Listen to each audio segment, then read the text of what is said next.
2026년 김태형 감독의 시즌 구상은 명확합니다.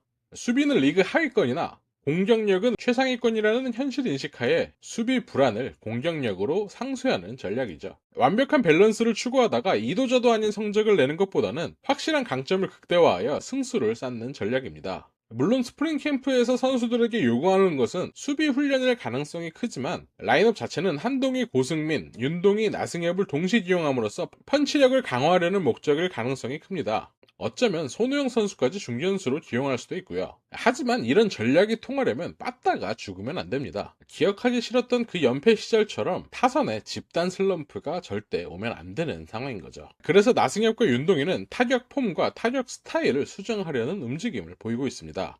이 두 선수가 추구하는 방향성이 무엇인지, 그로 인해서 우리가 얻을 수 있는 효과는 무엇인지 이번 영상에서 한번 알아보도록 하겠습니다. 구독, 좋아요 부탁드리면서 영상 시작하겠습니다.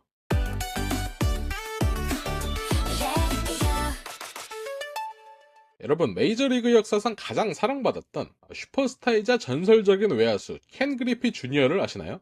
물 흐르듯 부드러운 스윙 메커니즘을 가지고 있어서 그의 타격폼은 좌타자들의 로망이자 교과서로까지 칭송받고 있는데요. 뜬금없이 제가 왜 이 선수를 언급하나 싶지만 바로 김태형 감독이 나승엽에게 이 켄 그리피 주니어의 타격폼으로 수정할 것을 주문했다고 하는데요. 꼭 똑같은 폼으로 치라고 주문한 것은 아니지만 부드럽게 스윙하라는 느낌을 주라는 것 같은데, 나승엽 선수가 이 피드백을 받아들인 후에는 배트도 잘 빠지고 타구질 자체도 달랐다고 하면서 만족감을 표했다고 합니다. 물론 훈련할 때 스윙이 예쁜 건 소용이 없겠죠. 중요한 건 실전인데 나승엽 선수가 사실 실전에 약한 선수는 아닙니다. 실제로 득점권 상황에서 더 강하고 타점 생산력도 출중한 선수입니다. 나승엽 선수의 2024년 성적은 타율 3할 1푼 1리, 출루율 4할 1푼 1리, OPS 0.880, WRC 플러스 129.7, 커리어 하이를 기록한 시즌답게 성적이 상당했습니다. 그가 클러치 타자임을 증명이라도 하듯 득점권 상황에는 성적이 더 좋았는데요. 득점권 상황에서는 타율 3할 오픈 4리, 장타율 0.535, OPS 0.957을 기록하면서 강심장의 면모를 보여주기도 했고, 시즌 우루크 플러스는 129.7로 팀 내 우루크 플러스 1위를 기록하기도 했습니다. 문제는 2025 시즌이었습니다. 4월까지 홈런 7개를 몰아치고 4월 한 달간 타율 3할 1푼 1리, OPS 1.032, 심지어 한 달간 결승타를 5개나 치면서 WPA는 무려 1.673을 기록,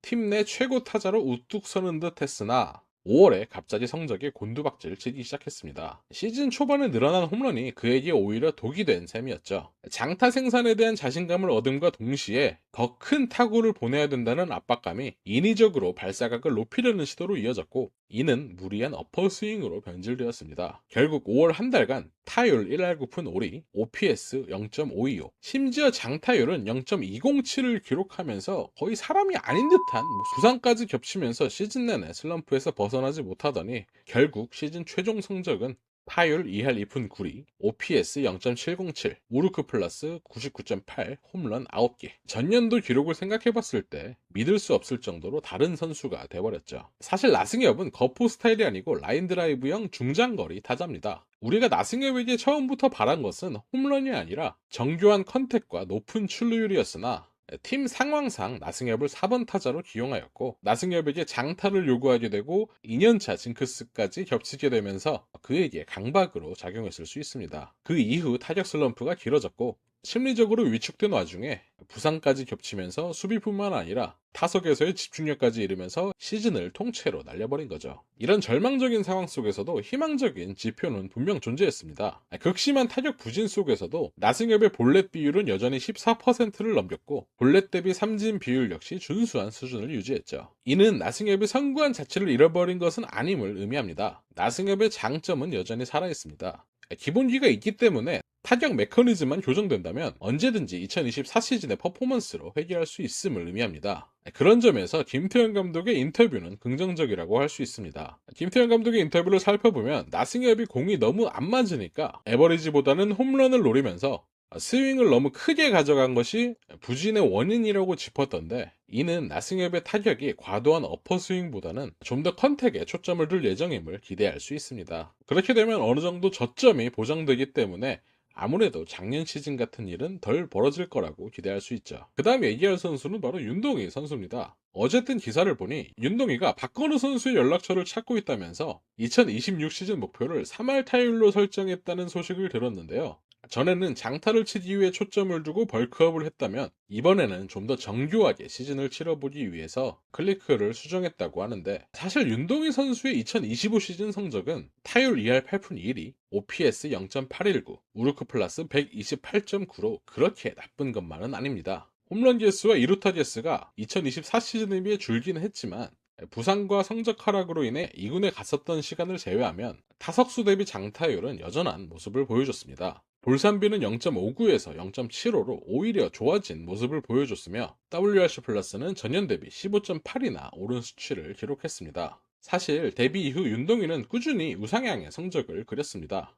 항저우 아시아게임 대표팀 주전 우익수부터 현재 롯데자이언츠 주전 우익수로 이르기까지, 특히 2024년도 들어서 장타율의 비약적인 상승은 히팅 포인트를 투수 쪽으로 전진시킨 데 있었죠. 이는 패스트볼에 대한 대처 능력을 극대화시키긴 했지만 반대로 변화구에는 배트가 헛도는 원인이 되기도 했습니다. 하지만 윤동희는 이런 약점을 복잡하게 노림수를 가져가지 않고 본인의 존 안에 들어오는 공을 확실하게 놓치지 않으면서 이러한 문제를 해결했습니다. 프리미어 12에서 친 홈런이라든지 볼파크에서 문동주의 직구를 밀어서 몬스터를 넘기는 그런 홈런 등이 바로 이런 본인의 노림수를 가지고 만들어낸 홈런들이죠.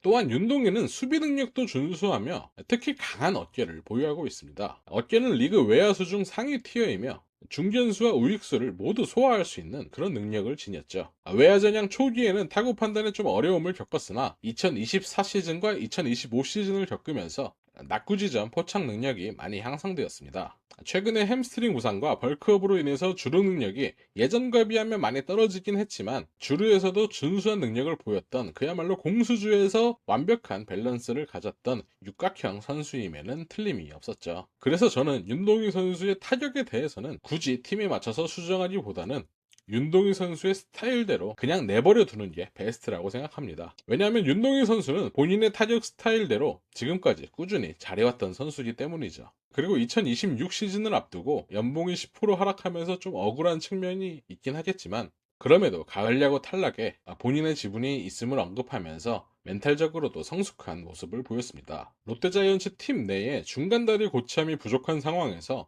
나승엽, 윤동희 등 어린 나이에도 큰 부담감을 짊어진 선수들이 많습니다. 그럼에도 이 선수들이 잘해줘야 롯데가 좋은 성적을 낼 수 있는 건 분명한 사실이기 때문에 우리는 이 선수들에 대해 기대를 할 수밖에 없는 상황입니다. 좌타에서는 나승엽이, 우타에서는 윤동희가 2026 시즌에는 큰일을 낼 수 있기를 기대하면서 영상 마무리하도록 하겠습니다. 정신승리 베이스볼의 정승비였습니다. 감사합니다.